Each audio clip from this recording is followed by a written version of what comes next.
The £1,000,000 Banknote by Mark Twain.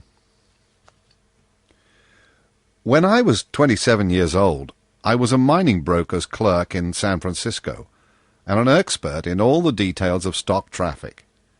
I was alone in the world, and had nothing to depend upon but my wits and a clean reputation. But these were setting my feet in the road to eventual fortune, and I was content with the prospect. My time was my own after the afternoon board Saturdays, and I was accustomed to put it on little sailboat on the bay. One day I ventured too far and was carried out to sea. Just at nightfall, when hope was about gone, I was picked up by a small brig which was bound for London. It was a long and stormy voyage, and they made me work my passage without pay as a common sailor. When I stepped ashore in London, my clothes were ragged and shabby, and I had only $1 in my pocket. This money fed and sheltered me 24 hours. During the next 24 I went without food and shelter. About 10 o'clock on the following morning, seedy and hungry, I was dragging myself along Portland Place when a child that was passing, towed by a nursemaid, tossed a luscious big pear, minus one bite, into the gutter. I stopped, of course, and fastened my desiring eye on the muddy treasure. My mouth watered for it, my stomach craved it, my whole being begged for it. But every time I made a move to get it, some passing eye detected my purpose, and of course I straightened up then and looked indifferent and pretended that I hadn't been thinking about the pear at all. This same thing kept happening, and I couldn't get the pear. I was just getting desperate enough to brave all the shame and to seize it, when a window behind me was raised, and a gentleman spoke out of it, saying, "Step in here, please." I was admitted by a gorgeous flunkey and shown into a sumptuous room where a couple of elderly gentlemen were sitting.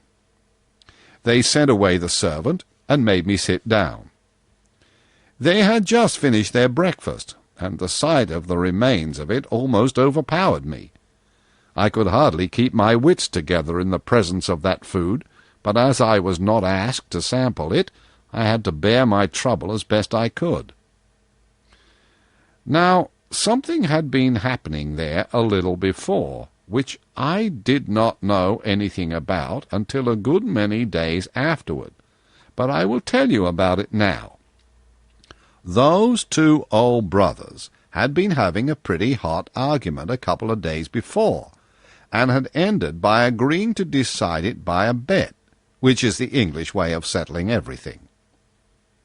You will remember that the Bank of England once issued 2 notes of £1,000,000 each, to be used for a special purpose connected with some public transaction with a foreign country.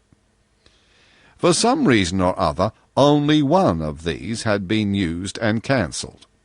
The other still lay in the vaults of the bank. Well, the brothers, chatting along, happened to get to wondering what might be the fate of a perfectly honest and intelligent stranger who should be turned adrift in London without a friend, and with no money but that £1,000,000 banknote, and no way to account for his being in possession of it. Brother A said he would starve to death. Brother B said he wouldn't. Brother A said he couldn't offer it at a bank or anywhere else because he would be arrested on the spot. So they went on disputing till Brother B said he would bet £20,000 that the man would live 30 days, anyway, on that million, and keep out of jail too. Brother A took him up. Brother B went down to the bank and bought that note. Just like an Englishman, you see, plucked to the backbone. Then he dictated a letter, which one of his clerks wrote out in a beautiful round hand, and then the two brothers sat at the window a whole day watching for the right man to give it to.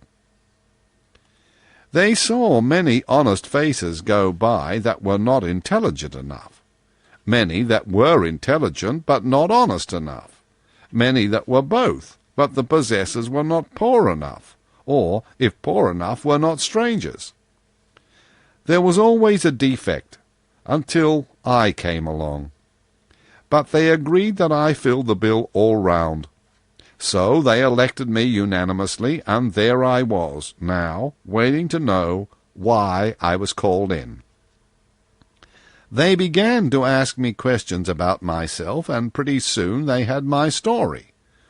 Finally they told me I would answer their purpose. I said I was sincerely glad, and asked what it was.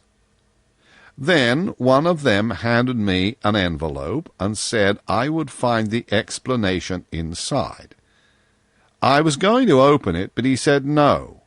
Take it to my lodgings, and look it over carefully, and not be hasty or rash. I was puzzled, and wanted to discuss the matter a little further, but they didn't.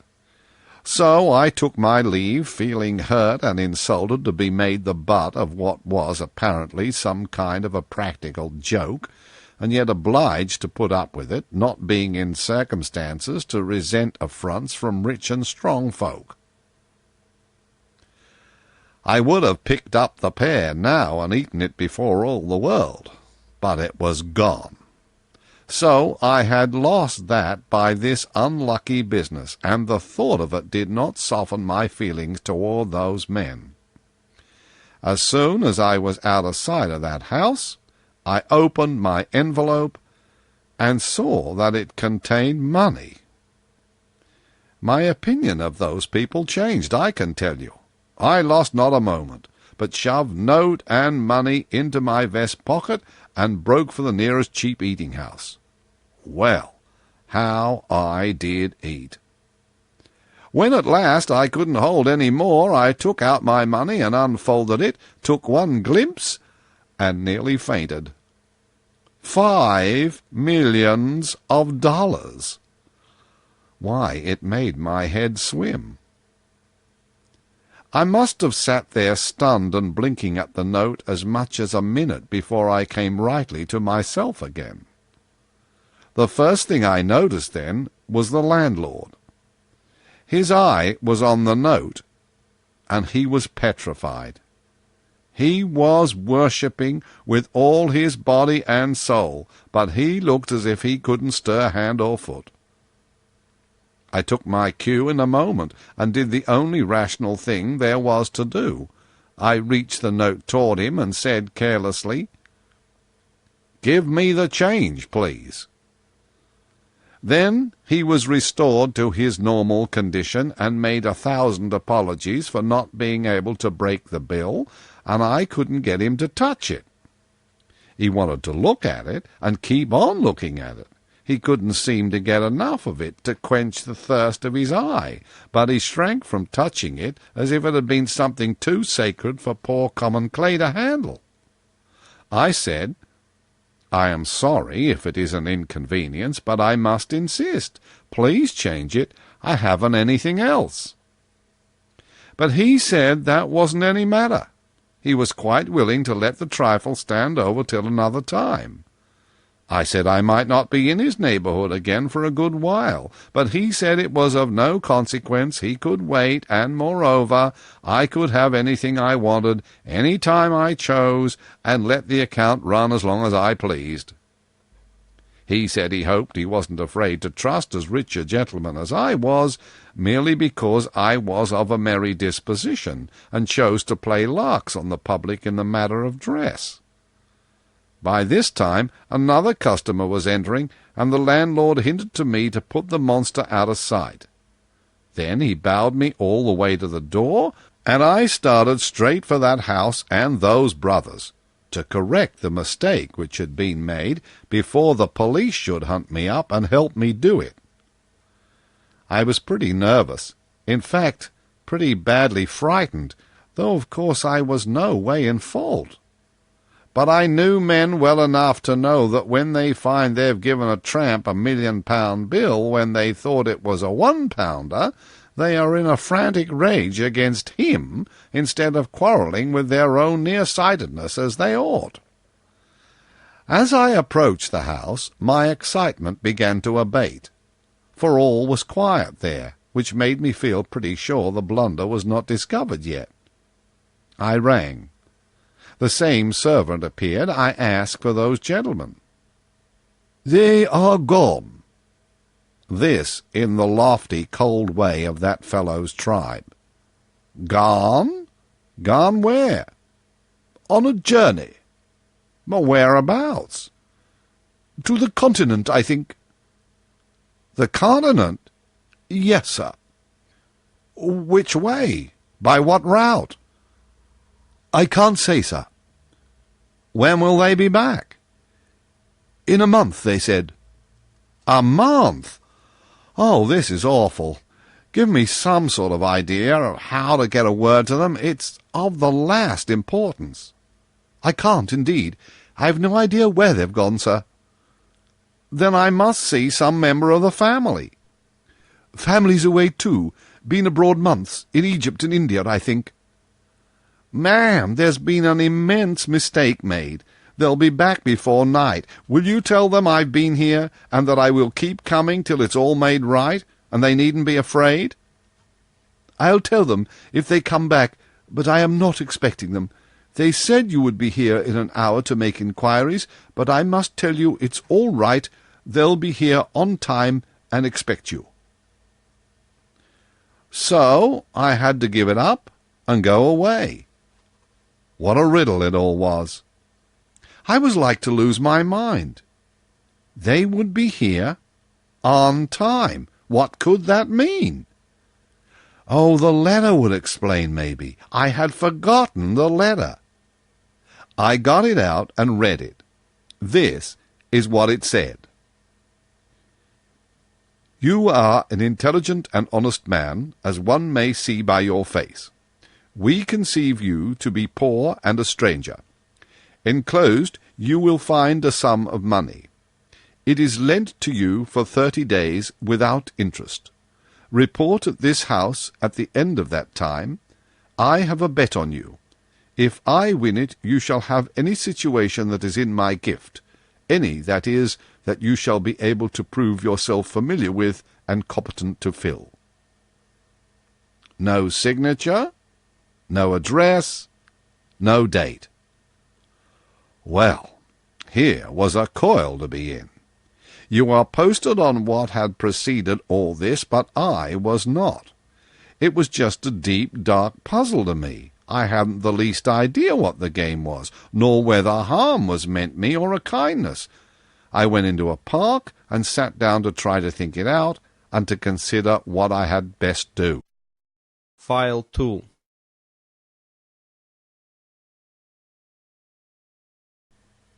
At the end of an hour, my reasonings had crystallized into this verdict. Maybe those men mean me well, maybe they mean me ill. No way to decide that. Let it go. They've got a game, or a scheme, or an experiment of some kind on hand. No way to determine what it is. Let it go. There's a bet on me. No way to find out what it is. Let it go. That disposes of the indeterminable quantities. The remainder of the matter is tangible, solid, and may be classed and labelled with certainty.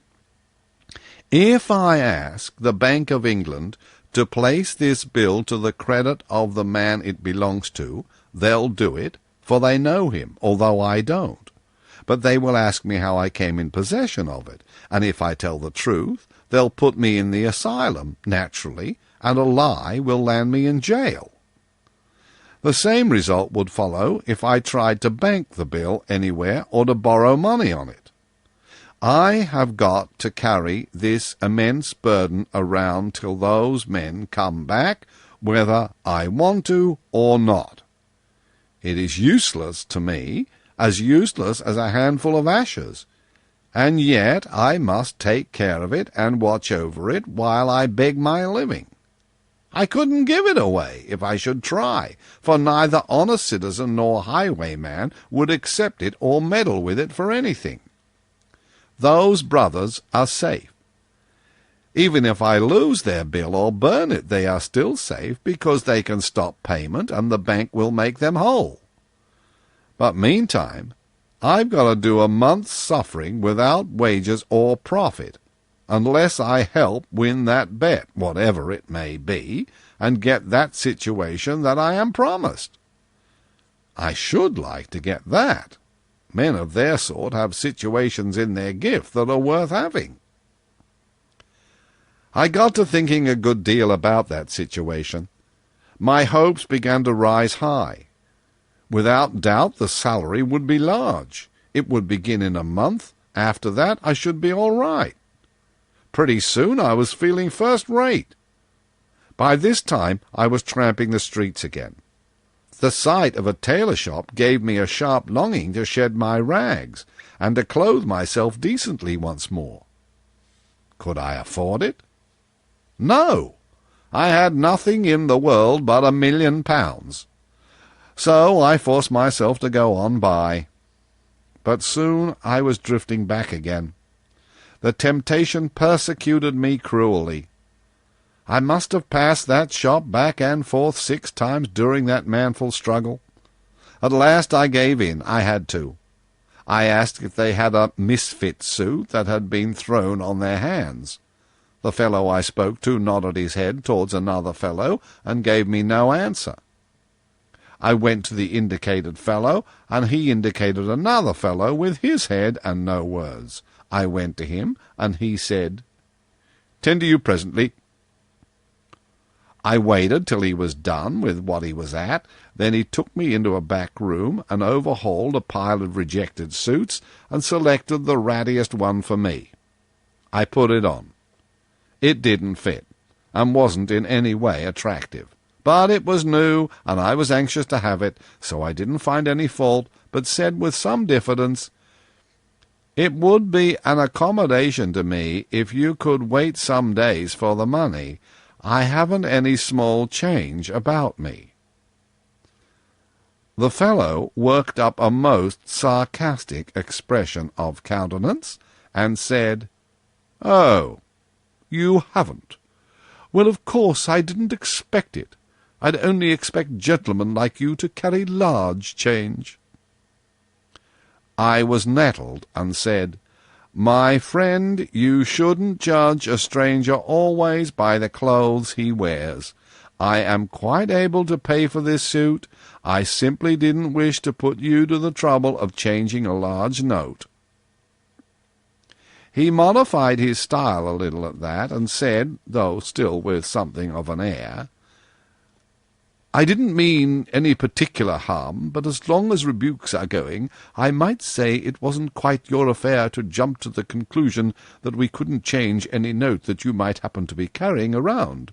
On the contrary, we can." I handed the note to him and said, "Oh, very well, I apologize." He received it with a smile, one of those large smiles which goes all around over and has folds in it, and wrinkles, and spirals, and looks like the place where you have thrown a brick in a pond. And then, in the act of his taking a glimpse of the bill, this smile froze solid, and turned yellow, and looked like those wavy, wormy spreads of lava which you find hardened on little levels on the side of Vesuvius. I never before saw a smile caught like that, and perpetuated. The man stood there holding the bill and looking like that, and the proprietor hustled up to see what was the matter, and said briskly, "Well, what's up? What's the trouble? What's wanting?" I said, "There isn't any trouble. I'm waiting for my change." "Come, get him his change, Todd. Get him his change." Todd retorted, "Get him his change? It's easy to say, sir, but look at the bill yourself."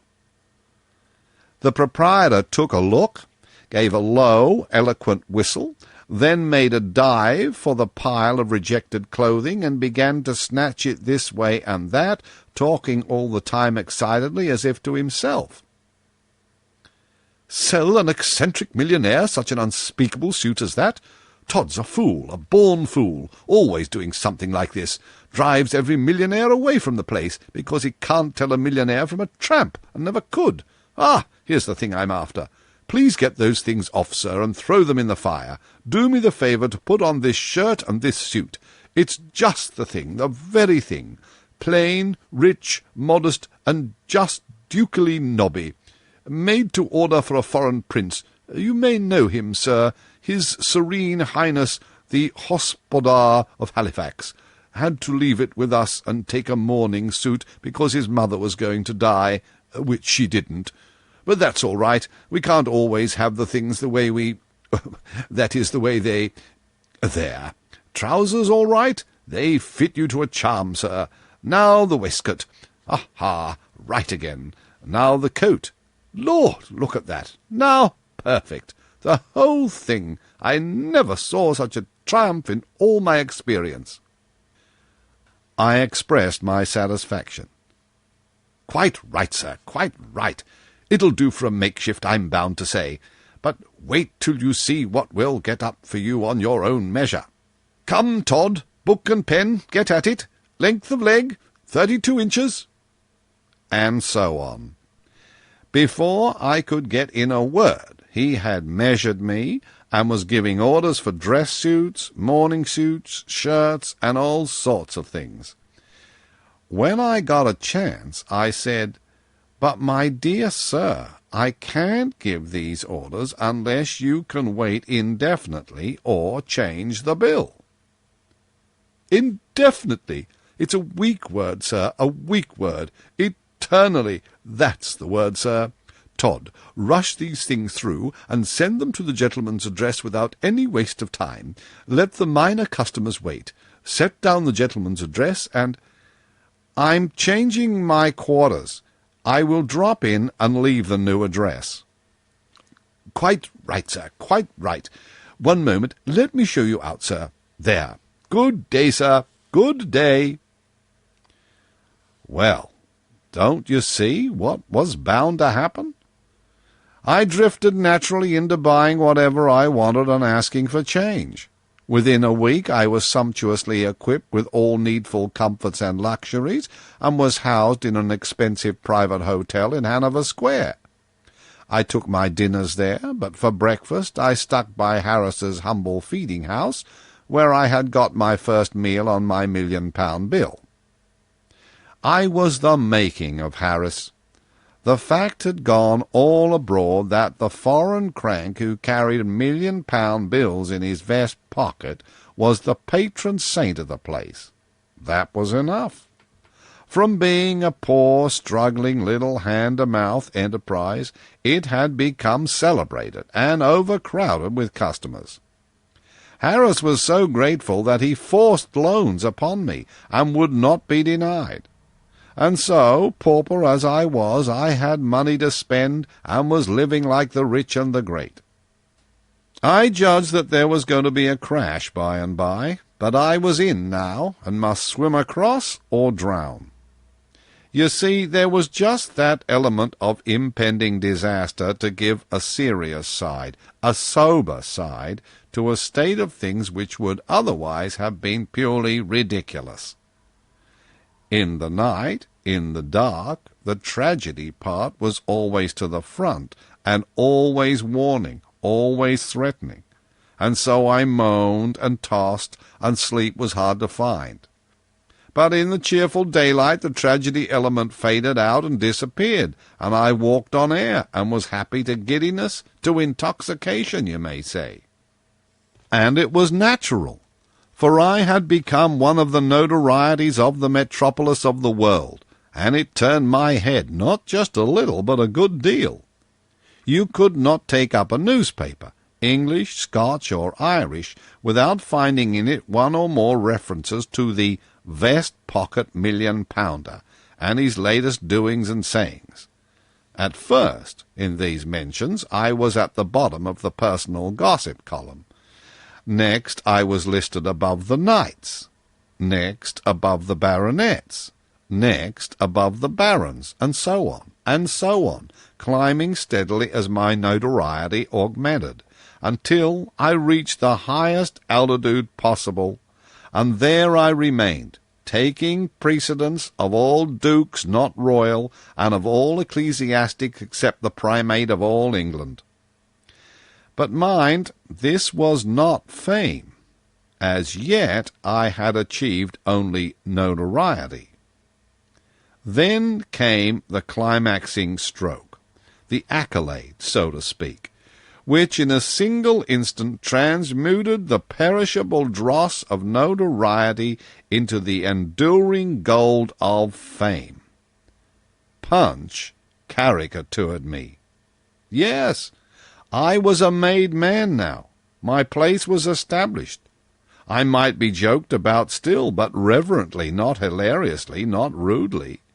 I could be smiled at, but not laughed at. The time for that had gone by. Punch pictured me all a-flutter with rags, dickering with a beefeater for the Tower of London. Well, you can imagine how it was with a young fellow who had never been taken notice of before, and now, all of a sudden, couldn't say a thing that wasn't taken up and repeated everywhere. Couldn't stir abroad without constantly overhearing the remark flying from lip to lip. "There he goes. That's him." Couldn't take his breakfast without a crowd to look on.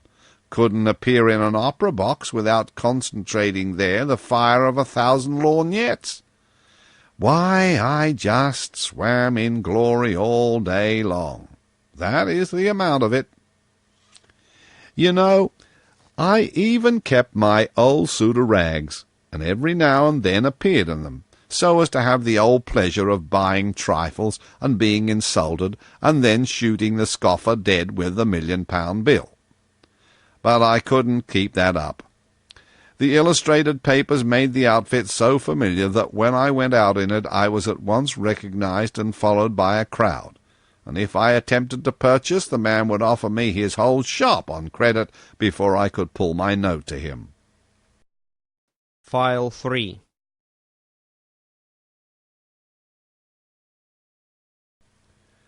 About the 10th day of my fame, I went to fulfill my duty to my flag by paying my respects to the American minister. He received me with the enthusiasm proper in my case, upbraided me for being so tardy in my duty, and said that there was only one way to get his forgiveness, and that was to take the seat at his dinner party that night made vacant by the illness of one of his guests. I said I would, and we got to talking. It turned out that he and my father had been schoolmates in boyhood, Yale students together later, and always warm friends up to my father's death. So then he required me to put in at his house all the odd time I might have to spare, and I was very willing, of course. In fact, I was more than willing, I was glad. When the crash should come, he might somehow be able to save me from total destruction. I didn't know how, but he might think of a way, maybe. I couldn't venture to unbosom myself to him at this late date, a thing which I would have been quick to do in the beginning of this awful career of mine in London. No, I couldn't venture it now. I was in too deep. That is, too deep for me to be risking revelations to so new a friend, though not yet clear beyond my depth as I looked at it. Because, you see, with all my borrowing, I was carefully keeping within my means. I mean, within my salary. Of course, I couldn't know what my salary was going to be, but I had a good enough basis for an estimate in the fact that, if I won the bet, I was to have choice of any situation in that rich old gentleman's gift provided I was competent. And I should certainly prove competent. I hadn't any doubt about that. And as to the bet, I wasn't worrying about that. I had always been lucky. Now, my estimate of the salary was 600 to 1,000 a year. Say, 600 for the first year, and so on up year by year, till I struck the upper figure by proved merit. At present I was only in debt for my first year's salary. Everybody had been trying to lend me money, but I had fought off the most of them on one pretext or another, so this indebtedness represented only £300 borrowed money. The other £300 represented my keep and my purchases. I believe my second year's salary would carry me through the rest of the month if I went on being cautious and economical, and I intended to look sharply out for that. My month ended, my employer back from his journey, I should be all right once more, for I should at once divide the 2 years' salary among my creditors by assignment and get right down to my work. It was a lovely dinner party of 14. The Duke and Duchess of Shoreditch and their daughter, the Lady Anne Grace Eleanor Celeste and so forth de Bowen, the Earl and Countess of Newgate, Viscount Cheapside, Lord and Lady Blatherskite, some untitled people of both sexes, the minister and his wife and daughter, and this daughter's visiting friend, an English girl of 22 named Portia Langham, whom I fell in love with in 2 minutes, and she with me. I could see it without glasses. There was still another guest, an American, but I am a little ahead of my story. While the people were still in the drawing-room, wetting up for dinner and coldly inspecting the latecomers, the servant announced, "Mr. Lloyd Hastings." The moment the usual civilities were over, Hastings caught sight of me and came straight with cordially outstretched hand.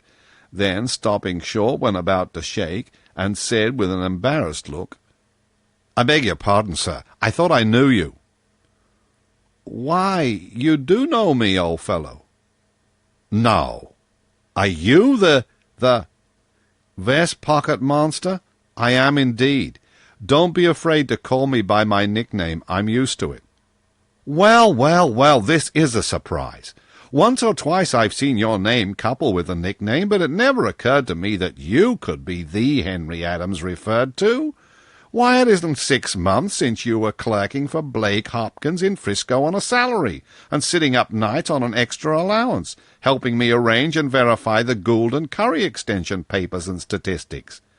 The idea of your being in London and a vast millionaire and a colossal celebrity! Why, it's the Arabian Nights come again. Man, I can't take it in at all, can't realize it.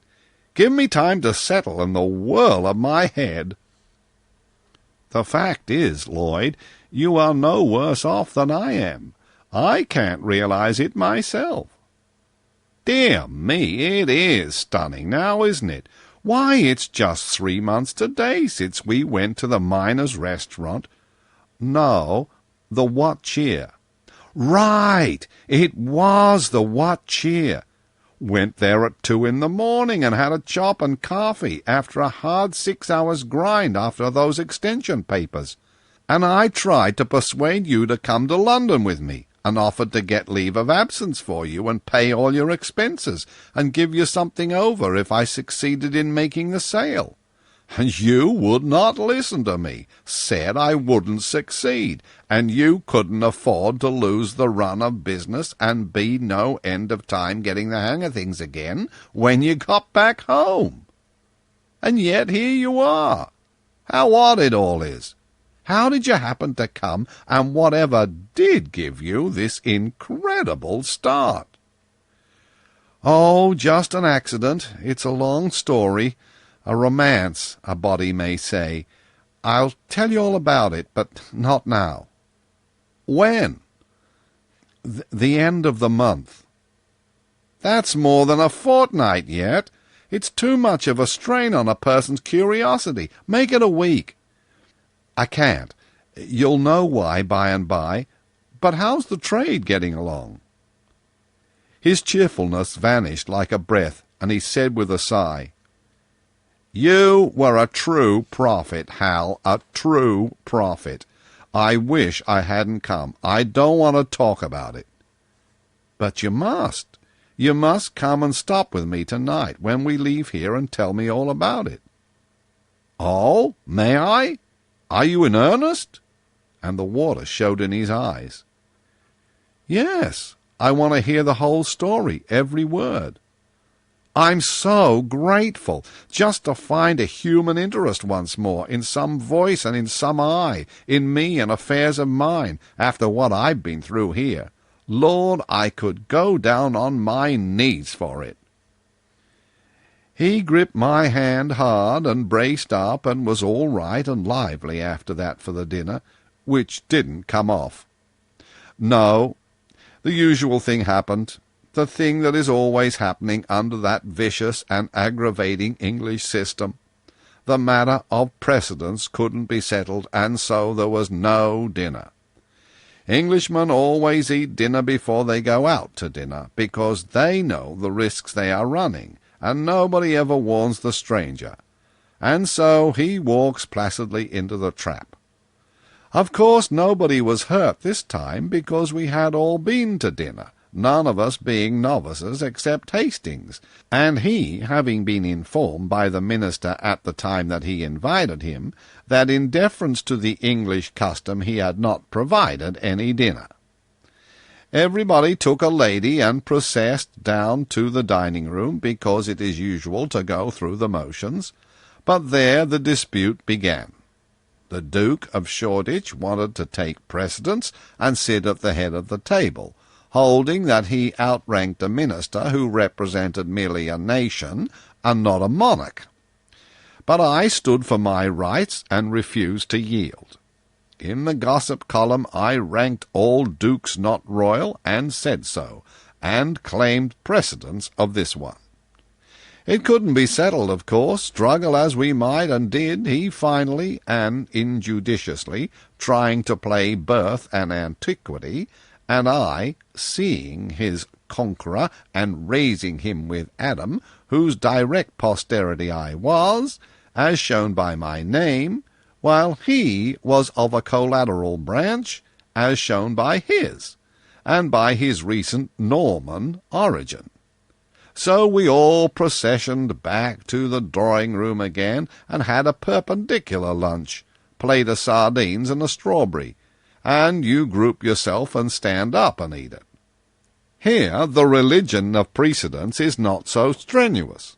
The two persons of highest rank chuck up a shilling. The one that wins has first go at his strawberry, and the loser gets the shilling. The next two chuck up, then the next two, and so on. After refreshment, tables were brought, and we all played cribbage, 6pence a game. The English never play any game for amusement.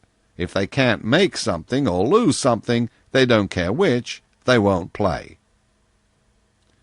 We had a lovely time. Certainly 2 of us had, Miss Langham and I. I was so bewitched with her that I couldn't count my hands if they went above a double sequence, and when I struck home I never discovered it, and started up the outside row again, and would have lost the game every time, only the girl did the same, she being in just my condition, you see. And consequently neither of us ever got out, or cared to wonder why we didn't. We only just knew we were happy, and didn't wish to know anything else, and didn't want to be interrupted. And I told her, I did indeed, told her I loved her, and she, well, she blushed till her hair turned red, but she liked it. She said she did. Oh, there was never such an evening. Every time I pegged I put on a postscript. Every time she pegged she acknowledged receipt of it, counting the hands the same. Why, I couldn't even say 2 for his heels without adding, "My, how sweet you do look." And she would say, 15-2, 15-4, 15-6, and a pair of 8, and 8-16. Do you think so? Peeping out aslant from under her lashes, you know, so sweet and cunning. Oh, it was just too. Well, I was perfectly honest and square with her. Told her I hadn't a cent in the world but just the £1,000,000 note she'd heard so much talk about. And it didn't belong to me. And that started her curiosity. And then I talked low and told her the whole history right from the start, and it nearly killed her laughing. What in the nation she could find to laugh about I couldn't see, but there it was. Every half-minute some new detail would fetch her, and I would have to stop as much as a minute and a half to give her a chance to settle down again. Why, she laughed herself lame, she did indeed. I never saw anything like it. I mean, I never saw a painful story, a sort of person's troubles and worries and fears, produce just that kind of effect before. So I loved her all the more, seeing she could be so cheerful when there wasn't anything to be cheerful about. For I might soon need that kind of wife, you know, the way things looked. Of course I told her we should have to wait a couple of years till I could catch up on my salary, but she didn't mind that, only she hoped I would be as careful as possible in the matter of expenses, and not let them run the least risk of trenching on our third year's pay. Then she began to get a little worried, and wondered if we were making any mistake, and starting the salary on a higher figure for the first year than I would get. This was good sense, and it made me feel a little less confident than I had been feeling before. But it gave me a good business idea, and I brought it frankly out. "Portia, dear, would you mind going with me that day when I confront those old gentlemen?" She shrank a little, but said, "No, if my being with you would help hearten you, but would it be quite proper, do you think?" "No, I don't know that it would. In fact, I'm afraid it wouldn't. But you see, there's so much dependent upon it that—" "Then I'll go anyway, proper or improper," she said, with a beautiful and generous enthusiasm. "Oh, I shall be so happy to think I'm helping."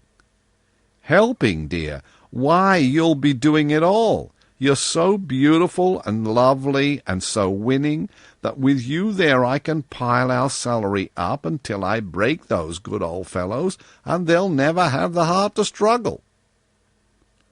Sho! You should have seen the rich blood mount, and her happy eyes shine. "You wicked flatterer! There isn't a word of truth in what you say, but still I'll go with you. Maybe it will teach you not to expect other people to look with your eyes." Were my doubts dissipated? Was my confidence restored? You may judge by this fact. Privately, I raised my salary to 1,200 the first year on the spot. But I didn't tell her. I saved it for a surprise. File 4.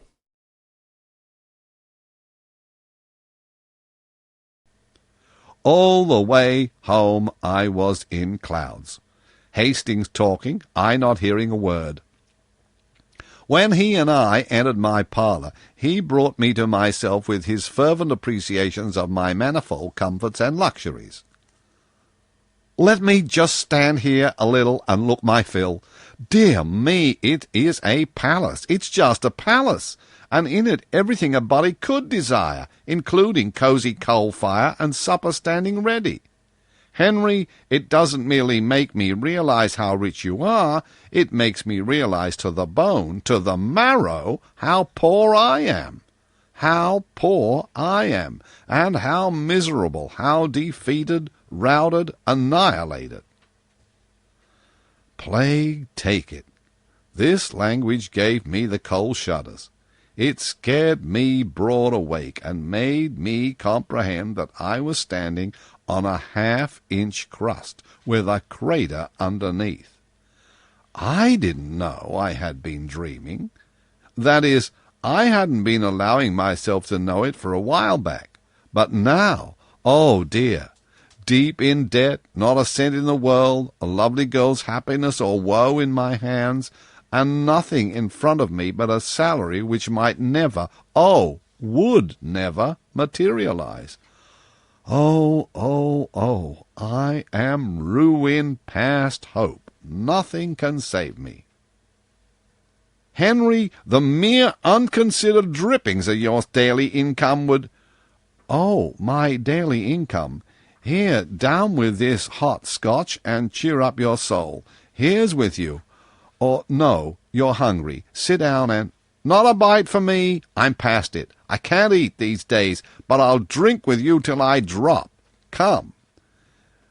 Barrel for barrel, I'm with you. Ready? Here we go. Now then, Lloyd, unreel your story while I brew. Unreel it? What, again? Again? What do you mean by that? Why, I mean, do you want to hear it over again? Do I want to hear it over again? This is a puzzler. Wait, don't take any more of that liquid. You don't need to. Look, Henry, you alarm me. Didn't I tell you the whole story on the way here? You— Yes, I'll be hanged if I heard a word of it.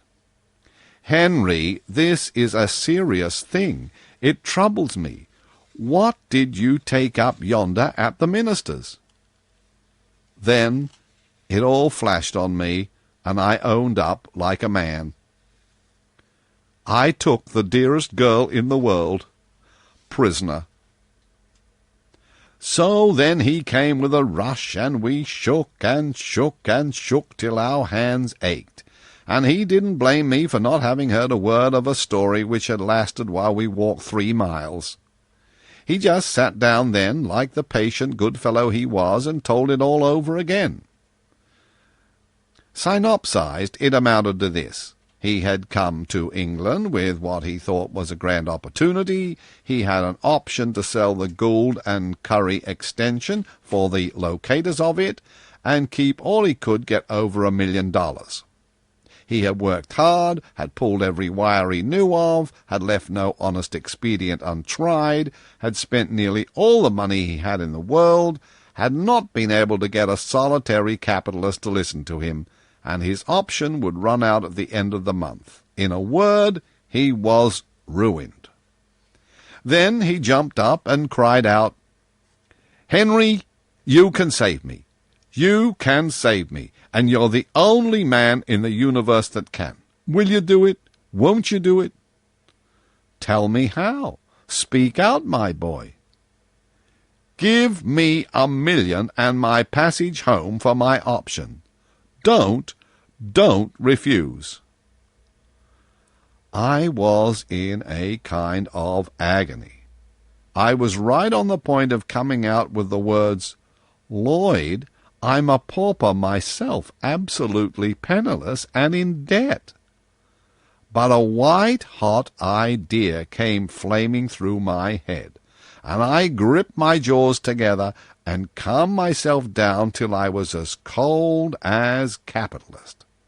Then I said, in a commercial and self-possessed way, "I will save you, Lloyd." "Then I'm already saved. God be merciful to you forever. If ever I—" "Let me finish, Lloyd. I will save you, but not in that way, for that would not be fair to you after your hard work and the risks you've run. I don't need to buy mines. I can keep my capital moving in a commercial centre like London without that. It's what I'm at all the time. But here is what I'll do. I know all about that mine, of course. I know its immense value, and can swear to it if anybody wishes it. You shall sell out inside of a fortnight for 3 millions cash, using my name freely, and we'll divide, share, and share alike." Do you know, he would have danced the furniture to kindling wood in his insane joy, and broken everything on the place, if I hadn't tripped him up and tied him. Then he lay there, perfectly happy, saying, "I may use your name. Your name, think of it. Man, they'll flock in droves. These rich Londoners, they'll fight for that stock. I'm a made man. I'm a made man forever, and I'll never forget you as long as I live." In less than 24 hours, London was abuzz. I hadn't anything to do day after day but sit at home and say to all comers, "Yes, I told him to refer to me. I know the man and I know the mine. His character is above reproach, and the mine is worth far more than he asks for it." Meantime, I spent all my evenings at the minister's with Portia. I didn't say a word to her about the mine. I saved it for a surprise. We talked salary, sometimes love and salary together. And my, the interest the minister's wife and daughter took in our little affair, and the endless ingenuities they invented to save us from interruption, and to keep the minister in the dark and unsuspicious. Well, it was just lovely of them. When my month was up at last, I had $1 million to my credit in the London and County Bank, and Hastings was fixed in the same way. Dressed at my level best, I drove by the house in Portland Place, judged by the look of things that my birds were home again, went on toward the minister's and got my precious, and we started back, talking salary with all our might. She was so excited and anxious that it made her just intolerably beautiful. I said, "Dearie, the way you're looking, it's a crime to strike for a salary a single penny under 3,000 a year." Henry, you'll ruin us." "Don't you be afraid. Just keep up those looks and trust to me. It'll come out right."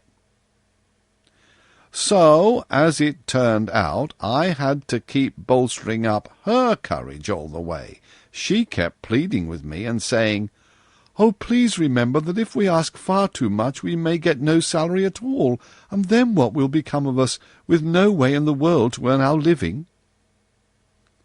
We were ushered in by that same servant, and there they were, the two old gentlemen. Of course they were surprised to see that wonderful creature with me, but I said, "It's all right, gentlemen, she is my future stay and helpmate." And I introduced them to her, and called them by name. It didn't surprise them. They knew I would know enough to consult the directory. They seated us, and were very polite to me, and very solicitous to relieve her from embarrassment, and put her as much at her ease as they could. Then I said, "Gentlemen, I am ready to report." "We are glad to hear it," said my man, "for now we can decide the bet which my brother Abel and I made. If you have won for me, you shall have any situation in my gift. Have you the £1,000,000 note?" "Here it is, sir," and I handed it to him. "I've won!" he shouted, and slapped Abel on the back. "Now what do you say, brother?" "I say he did survive, and I've lost £20,000. I never would have believed it." "I've a further report to make," I said, "and a pretty long one. I want you to let me come soon and detail my whole month's history, and I promise you it's worth hearing. Meantime, take a look at that." "What, man? Certificate of deposit for £200,000? Is it yours?" "Mine. I earned it by 30 days' judicious use of that little loan you let me have, and the only use I made of it was to buy trifles and offer the bill in change." "Come, this is astonishing. It's incredible, man." "Never mind, I'll prove it. Don't take my word unsupported." But now Portia's turn was come to be surprised. Her eyes were spread wide, and she said, "Henry, is that really your money? Have you been fibbing to me?" "I have indeed, dearie, but you'll forgive me, I know." She put up an arch pout, and said, "Don't you be so sure. You are a naughty thing to deceive me so."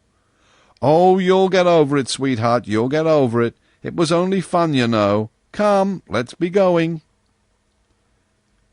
"But wait. The situation, you know. I want to give you the situation," said one man. "Well," I said, "I'm just as grateful as I can be, but really I don't want one." but you can have the very choicest one in my gift. Thanks again with all my heart, but I don't even want that one." "Henry, I'm ashamed of you. You don't half thank the good gentleman. May I do it for you?" "Indeed you shall, dear, if you can improve it. Let us see you try." She walked to my man, got up in his lap, put her arm round his neck, and kissed him right on the mouth. Then the two old gentlemen shouted with laughter, but I was dumbfounded, just petrified, as you may say. Portia said, "Papa, he has said you haven't a situation in your gift that he'd take, and I feel just as hurt as—" "My darling, is that your papa?" "Yes, he's my step-papa, and the dearest one that ever was. You understand now, don't you, why I was able to laugh when you told me at the minister's, not knowing my relationships, what trouble and worry Papa and Uncle's able scheme was giving you?" Of course I spoke right up now, without any fooling, and went straight to the point. "Oh, my dearest sir, I want to take back what I said. You have got a situation open that I want." "Name it." "Son-in-law." "Well, well, well. But you know, if you haven't ever served in that capacity, you of course can't furnish recommendations of a sort to satisfy the conditions of the contract. And so, try me. Oh, do, I beg of you. Only just try me 30 or 40 years, and if— Oh, well, all right. It's but a little thing to ask. Take her along." Happy we two? There's not words enough in the unabridged to describe it. And when London got the whole history a day or two later of my month's adventures with that banknote, and how they ended, did London talk and have a good time? Yes. My Portia's papa took that friendly and hospitable bill back to the Bank of England and cashed it. Then the bank cancelled it and made him a present of it, and he gave it to us at our wedding, and it has always hung in its frame in the sacredest place in our home ever since, for it gave me my Portia. But for it I could not have remained in London, and would not have appeared at the minister's, nor should ever have met her. And so I always say, yes, it's a £1,000,000, as you see, but it never made but one purchase in its life, and then got the article for only about 1/10 part of its value. The end.